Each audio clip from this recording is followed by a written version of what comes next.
Hey guys, SHWAN here, bringing you a how-to / informational video on Barback Risers, what they are, what their purpose is, their functionality, and why you might consider getting them. Why I got them might differ from why you want to get them. So we're going to go over all that in just a minute, but hey, if you're new to the channel, please consider subscribing. I do a vlog, I also do how-to videos, bike review videos, and product review videos too. So be sure to like the video and subscribe to the channel to see more content. Let's go over why would you even get a Barback in the first place. Alright guys, here they are, the Barback Risers. I got these from Revzilla.com. These are by the brand Rox. You can get them in pretty much any size. There are some universal, but these are specifically made for my handlebar size on my 2018 Suzuki GSX-S750, which is an inch and 1/8 is the dimensions there. So you want to be sure you're getting the right one because all handlebars are different sizes. Well, let's talk about why I got these and why you might consider getting these. Well, first, what they do is they simply move your handlebars up and back, as the name implies, barback. Well, they also make these that they simply just move your handlebars up. They don't necessarily have to go back, and those are called risers. What they do is they take your riding position, and instead of just, lower down like normal, stock height, they just bring it up slightly a bit. Well, how much? Well, these specifically, and they can vary. These are 1.5 inches. Okay, so they will move my handlebars up 1.5 inches, and that will give me a little bit more comfortable of a riding position. Also, because they are barbacks, my lean forward on my bike is not going to be as aggressive. I guess I just have shorter arms or something like that, but I'm still finding that my arms are locking too much right here, and I start to lose feeling in my hands. My arms go numb. I originally was on a sports bike, the R750 from Suzuki, and the lean in combination with the angle was just losing so much feelings in my hand, and it was hurting my back. So I switched from the R750 to the Suzuki S750, which is a standard bike. So now I'm riding in the neutral upright position, but I'm still experiencing numbing in my hands. So I started to look online, well, what can I do to kind of take that away? And here I kind of found out that it was because my arms were locking. My arms were still straight out, too stiff, and I was losing that flow. If you've ever stood for too long and your knees are locked, you know that you lose feeling in your legs. Well, the same thing goes for your arms. So these are supposed to give your arms just a little bit more lean, so you have a little bit more feeling. Because driving anything more than half an hour, I'd start to lose feeling in my hands. Now, these came in at a whopping $118. Not all of them are that expensive, though. It all depends on what brand you get. Also, what size your handlebars are will mean less material that they have to construct these out of. But to me, it's going to be worth it because I really enjoy riding, and having the numb hands and arms takes the joy out of riding. So these are going to spare my arms and keep me out on the road longer. So to me, it's worth it. Now, installing these guys is going to be pretty simple for the majority of bikes, but there are some bikes where it's going to vary just a little bit because of the cable length on your bike. Most manufacturers give you a little bit of wiggle room, so if you wanted to adjust some things, you have a little bit of variation there. So for the majority of the bikes, it's going to work out just fine. You won't have to move anything around on your handlebars, and I hope that's the case for us today here, but we're going to find out soon enough.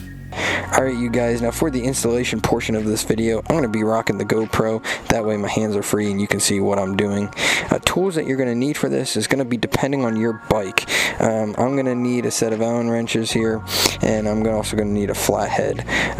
In the package, you have your 2 sets of risers with bolts already on the top. We're going to have to take those out in a minute.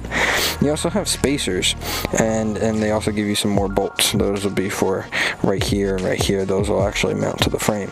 So I'm going to hop on the bike, I'm going to sit on it, and we're going to start by taking these bolt caps out. So let's get into it. Alright, here we are. I got my flathead. We're just going to ever so gently pry underneath these bolt caps. cap covers here, and that's going to expose the bolt so we can get those out.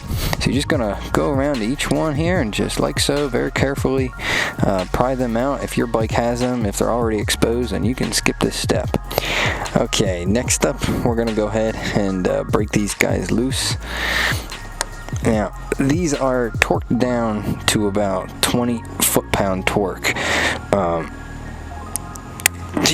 So when we go to put them back on, we wanna do that again. We wanna tighten them to about 20 foot-pound torque. That's the manufacturer recommended, so we're gonna go ahead and keep with that specifications there and go ahead and tighten them back up here. But I'm just breaking these free here.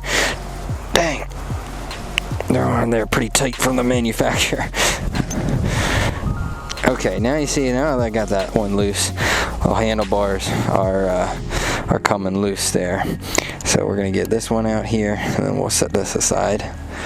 Alright, now it's worth mentioning, some handlebars, they have a little indentation right here on the handlebar. I don't know if you can see that, but it's actually like a little divot the manufacturer makes. That is to display exactly where the handlebar goes in this position. Now obviously your lefts and rights won't be too hard to figure out. You can also just take a Sharpie and just put it where your markings are, so that when you go to put it back in, you know exactly where the positioning of the handlebar goes. For my handlebar, it's kind of obvious because I have these grooves there etched into the handlebar. As long as those are covered and not exposed, I'm good on my lefts and rights. And also because of the indentations there, I know that indentation has got to be right in the center of the split there of the actual brackets. So for me, I don't have to do any pre-marking or anything like that, but if your handlebar doesn't have that, I'd recommend you just take a Sharpie and just pre-mark it right there, or like put some tape and then put the mark on the tape with the Sharpie. That way you know exactly where you want to put this when it goes back in. Alright, now that we've got those brackets taken off, the handlebars are free to come off. Like I said, depending on your bike, you may have to move some of these cords, get a little extra slack. It all depends on how your bike is. You might have to move some of these in, since you're going to be moving the handlebars back. So it all depends on your bike, but for mine, I've got plenty of room. See, I can just gently pull that and nothing is overextending, so I'll be good to bring them back. 1.5 inches is what it'll be, and that looks fine just right there. So let me go ahead and get the brackets on and we'll put the handlebars back in. Okay, so here it is, the bar back. We're going to install it in just a second, but I wanted to show you how you can take the bar back, and if you wanted to, you can flip it around and make it a bar forward. So just like so. Now the reason you might want to get the bar back and face it forward rather than just getting bar risers is because some of these bikes have this aggressive angle. You can see that my handlebar holders are pretty aggressive. They're coming at me, almost staring me in the eyes. If your bike is like that and you get just the bar risers, it will bring your handlebars back because you're bringing them backwards, and because of the aggressive angle here, it will end up coming back towards you just a little bit. These would have to be completely horizontal for your handlebars to actually be going straight up if you put just the risers on. But if you do have this aggressive angle, you would want a bar back and then turn it into a bar forward just by flipping it around, so that you can see there it is going to take your handlebars and put them directly above where it would be here. It's going to be directly up in the vertical way. But for my purposes, I am wanting to take these and bring them back towards me, so you can see how that will do that. That's going to take them, instead of the handlebars being here, it's going to bring them back. Okay, so I just sat my bar back in there. I got one bolt, just started to turn it. I'm going to get my other bolt in, because remember, you never want to tighten down one side before you get the other side in. So we're going to go ahead and get these both just snug, and then we're going to tighten them up gradually, alternating sides. Now, according to the manual, it says to tighten these down to 20 foot-pound torque. Now, I'm not going to get my torque wrench out and measure 20 pounds, but 20 pounds is just a good turn, like so, until the point where it stops, and then just one little snug tug after that. Okay, let's go ahead and get the handlebars seated up in here. Oh wow, that feels really different. Okay, so right away I can definitely feel the difference right in that. My arms are up higher and my elbows are more at a bend, just sitting here in the neutral position. So that's gonna feel really good, guys. That's gonna be awesome. Let's go ahead and get the top sections on. Okay, now there is a right and a wrong way to install the top section. As you can see here, you have that curve, and over here you have that really sharp angle. The curve section is gonna go with the curve of the bottom side if you're putting it on as a bar back. You just want to follow the curves there, like so. So now we're going to get the bolts in, and for this we will want to take our time to alternate tightening the bolts. Now you are going to want to torque these bolts down in a cross pattern, just like if you were putting your tire back on your car. I'm going to do crisscross. That way one side's not holding the handlebar down more than the other side, because it could actually make the handlebar kind of torque down on one side harder than the other. So it's best to kind of go in a crisscross pattern. So this feels really good. I'm gonna go test it out now out on the road.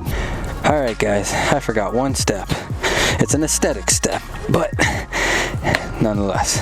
So you can't really do anything about these bolts being exposed back there, because you really only have 4 of these caps. But like I said, you can put the caps back in, so at least these 2.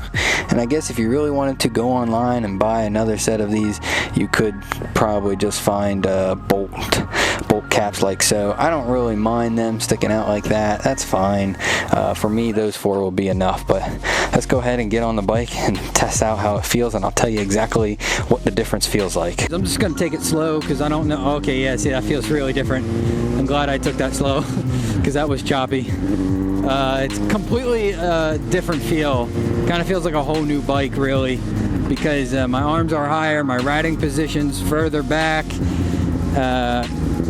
and also the throttle response. That's a big thing I'm noticing, is that I have to turn my wrist down a little bit further than I had to in the past to get the throttle to respond. And I think that's because the handlebars are being brought backwards. So now I have to turn it down further to get that initial throttle response. So something you might want to think about. So just riding in the straights here, my arm has a good bend. Yeah, please don't kill me. So, like I was saying before I was rudely interrupted, in the straights, I can feel the bend in my arm is a lot better. I don't have to full extend like I had to before.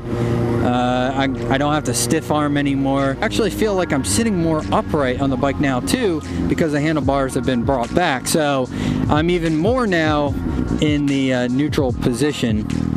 I would definitely recommend taking your time getting used to these. Get acclimated to them before you start really taking turns hard, because it really does feel like a completely different bike. Alright guys, so thank you so much as always for joining me. Please subscribe if you haven't already, and smash that like button. Greatly appreciate you guys joining me for this review of the Rox Handlebar Riser / Barback. This is a fantastic product. You can head over to revzilla.com and order it there. I'm having a lot of fun with it so far, and I think it's going to really improve my riding posture and my riding duration. I'll be able to take longer rides, being a little bit more comfortable with my handlebar position. So a lot of benefits to them. Check it out and get a pair for yourself. All right guys, we'll see you in the next video.